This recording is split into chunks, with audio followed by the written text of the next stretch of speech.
Sarap ay dapat pinupuntahan, kaya nga napasugod na kami dito sa nagtitrending at pinipilahan na sinigang na bagnet na may chicharong bulaklak na sobrang panalo naman talaga ng serving at sa halagang 120 pesos nga lang ay napakarami ng laman. Tapos sasamahan pa yan ng taba at gulay, pero kung biting ka pa sa ulam ay meron din sila ditong dinakdakan at liempo.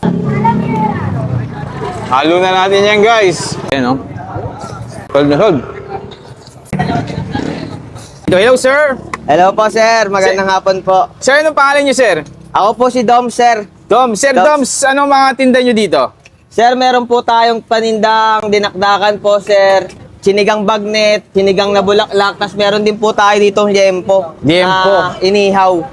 Eto, sir, ano to, sir? Ano po yan, sir? Sabaw po siya ng sinigang, sir. Tapos meron po siya mga taba ng baka nakasama at saka kangkong po nakasama. So, ilang klase, sir, yung sinigang niyo dito? Bali, yung sinigang po namin dito is dalawang klase po. Isa pong bulaklak na